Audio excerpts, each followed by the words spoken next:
वक्रतुंड महाकाय सूर्यकोटि समप्रभ निर्विघ्नं कुरु मे देव सर्वकार्येषु सर्वदा।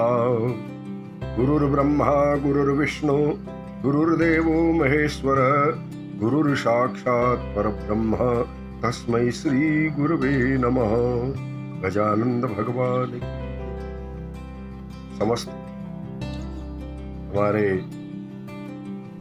ग्रुप के सदस्यों को, मेंबरों को, हमारे धर्मप्रिय जनता को मैं आज के इस कार्यक्रम के लिए आह्वान करता हूं, आपका स्वागत करता हूं। आज जिस विषय पर हम चर्चा करने जा रहे हैं, मैं ये कहूं तो कोई अतिशयोक्ति नहीं, बड़ा दुख का विषय है। हम धर्म की बात जो प्रतिदिन करते आ रहे हैं उससे कुछ अलग हट करके आज की चर्चा करने पर हम मजबूर हैं। विगत कुछ दिनों से जो घटनाएं हो रही है, देखने में आ रही है, सुनने में आ रही है, उससे मन बड़ा उद्वेलित हो गया है और ये बात आपसे मैं शेयर करूं, इसके लिए मैं मजबूर हो गया हूं।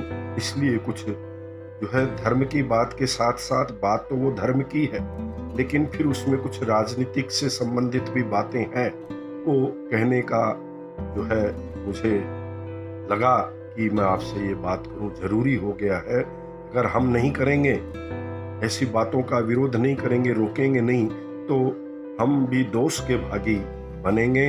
इतिहास जो है हमें क्षमा नहीं करेगा। इसलिए मैं ये सब बातें करने जा रहा हूं और इन बातों को जोड़ने के लिए पीछे की कुछ घटनाओं से संबंध जोड़ते हुए पूरी घटना को आपके समक्ष रखने की कोशिश कर रहा हूं। आप सभी को ध्यान होगा 2014 से लेकर के 19 तक मोदी जी का पहला जो है शासनकाल गया, बहुत अच्छा गया। ये मैं इसलिए कह रहा हूँ, कई लोग विरोध करते होंगे, लेकिन मैं इसलिए कह रहा हूँ कि 2014 के बाद 19 में जो है फिर उन्हें प्रधानमंत्री का पद प्राप्त हुआ और पहले से भी ज़्यादा बहुमत के साथ 303 का आंकड़ा उनको प्राप्त हुआ।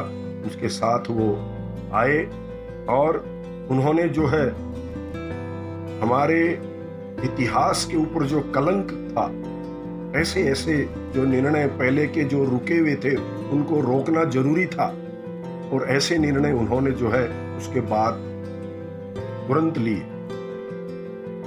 तो उसमें जैसे 370 धारा, 35A, 3 तलाक, उसके बाद राम मंदिर के निर्माण का विषय जो 450 वर्षों से पूर्व जो अटका हुआ था कोर्ट के माध्यम से, उसको जो है हमारे लिए देश के ऊपर लगा हुआ एक कलंक, हिंदुओं के ऊपर लगा हुआ एक कलंक उन्होंने हटाया।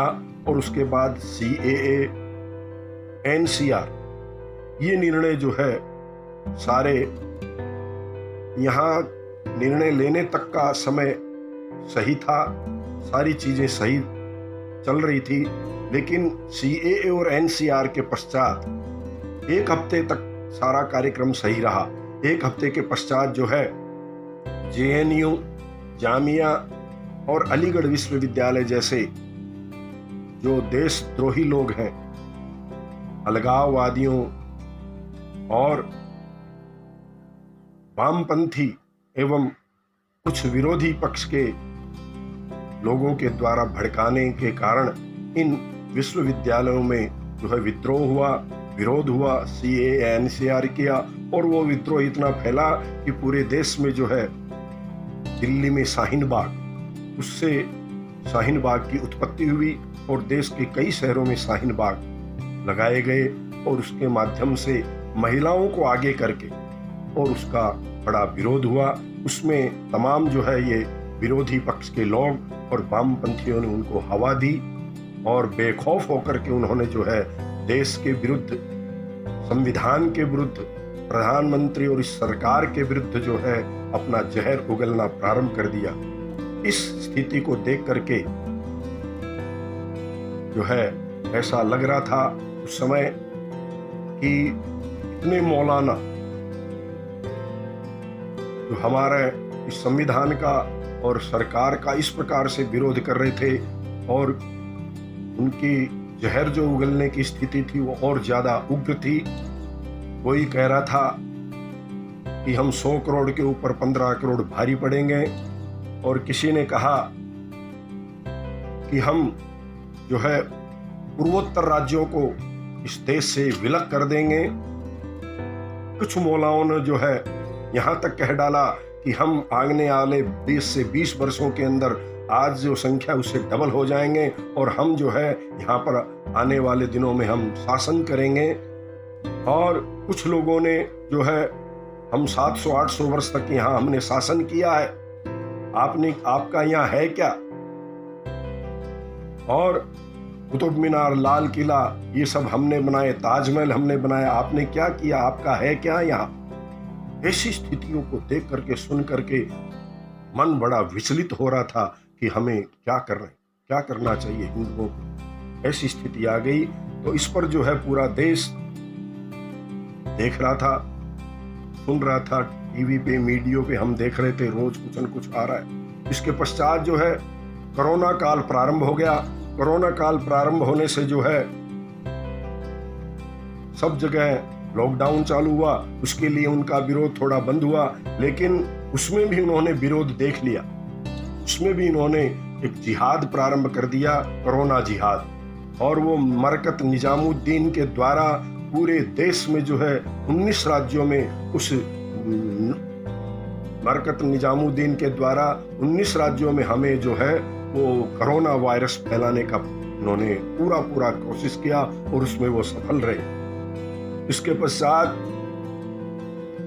और उनका जो मुखिया था मौलाना साद, वो तो आज तक गायब है, अब तक वो पकड़ में नहीं आए हैं। और उनके ऊपर कानूनी कार्रवाई तो जरूर कुछ हुए, लेकिन कुछ होगा ऐसा लगता कम ही है।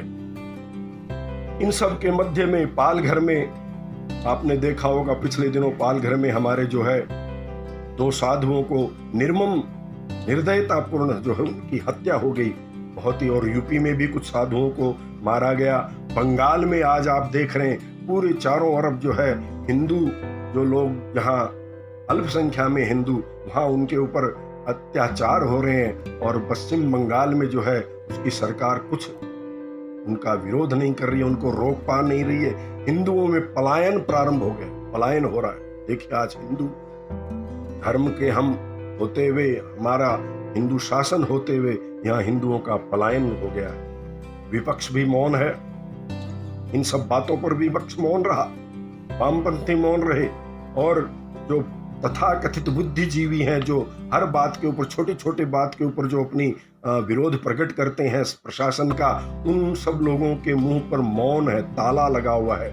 ऐसा देख करके अब इन सब बातों को मैं एक दफे अलग कर देता हूं।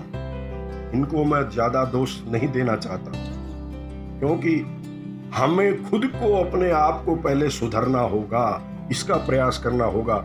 हम अपने आप में देखते हैं कि हमारे घर में ही हमारे ही व्यक्ति, हमारे आस्तीन के सांप जो है, विषधर सांप हमें डसने के लिए तैयार हो गए।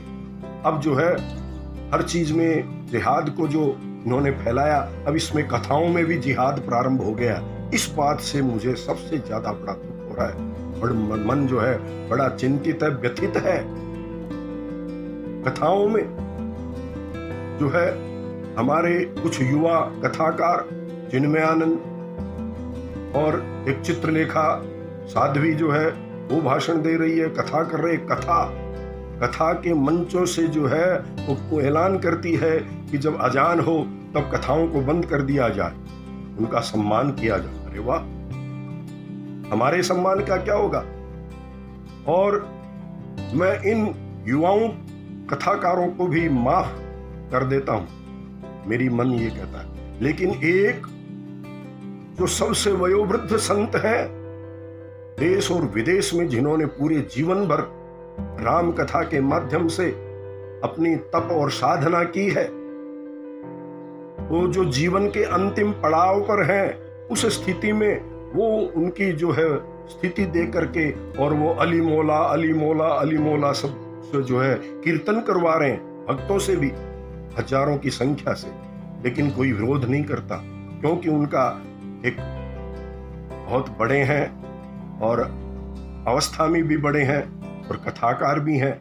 लेकिन ये स्थिति को देख करके और उनका विरोध करने का मेरा मन किया, तब मैं आज ये बात कह रहा हूं कि उन सबको तो हम माफ कर दें, लेकिन इतने बड़े जो राम कथा के माध्यम से जीवन भर जिन्होंने अपने जीवन को यापन किया है और कुछ पैसे भी कमाए और नाम भी कमाया जिनके माध्यम से, फिर भी वो ऐसी बातें कर रहे हैं। और कुछ दिनों पूर्व उन्होंने स्मशान भूमि में एक शादी रचवाई थी।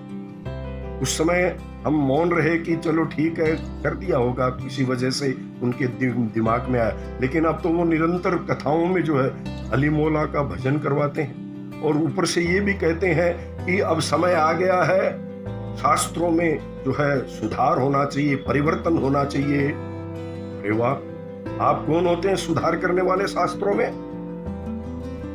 शास्त्र आपने बनाए हैं क्या? तो आप सुधार की बात करिए। आपने जिस चीज को बनाया नहीं, आपने मनुष्य को जीवन दिया तो उसका मृत्यु लेने का, उसका मारने का अधिकार आपको नहीं है। जिस प्रकार उसी भांति शास्त्र आपने बनाए नहीं है, उसमें आपको अधिकार नहीं है कि आप उनमें परिवर्तन करें। मैं उनसे निवेदन करूंगा, आप अपने स्वयं का, नाम का और अपने धर्म का परिवर्तन कर लीजिए। आप ऐसी स्थिति आ गई है तो आप अपना मौलाना मुरारी नाम रख सकते हैं और आप अपना धर्म परिवर्तन कर लीजिए। आपको और वो एक बात और मैंने कहते हुए सुनी, उन्होंने कहा कि मैं क्या करूं, मेरा विरोध भी हो रहा है, लेकिन मेरी अंतरात्मा जो है मंच पर आता हूं तो अंदर से पुकारती है कि तो मैं अली मौला बोलने लग जाता हूं। अरे वाह भाई, आपने इतने वर्षों तक जीवन भर आपने राम की कथाएं की, उसमें आपका आपका मन परिवर्तन नहीं हुआ और अब अली मौला कहने लग गए, आपका परिवर्तन हो रहा है। अंदर से आत्मा कह रही है, कल से आपकी आत्मा कहने लग जाएगी कि गौमांस खाओ। आप महिलाओं को कहेंगे कि कल से आप बुर्का पहन के आओ, मेरी आत्मा कह रही है। अरे ऐसा कोई, आप ये कथा का और उसका जो है मंच का अपमान कर रहे हैं, हमारे हिंदू धर्म का अपमान कर रहे हैं। इसके लिए आपको इस विरोध को सहना पड़ेगा और हम विरोध करेंगे। और मैं आप सबसे आज हाथ जोड़ करके प्रार्थना करता हूं कि ऐसे संत और महात्माओं का जो है विरोध करना प्रारंभ कर दीजिए, नहीं तो हमें इतिहास माफ नहीं करेगा। हमने क्या किया? हम भी तो धर्म के रक्षक हैं, हर व्यक्ति धर्म का रक्षक है। हमें अपने आजादी है बोलने की, जैसे उनको आ जाती तो हमको भी आ जाती। हमें जो है इन ऐसे संतों का, ऐसे कथाकारों का जो है कठोर विरोध करना होगा।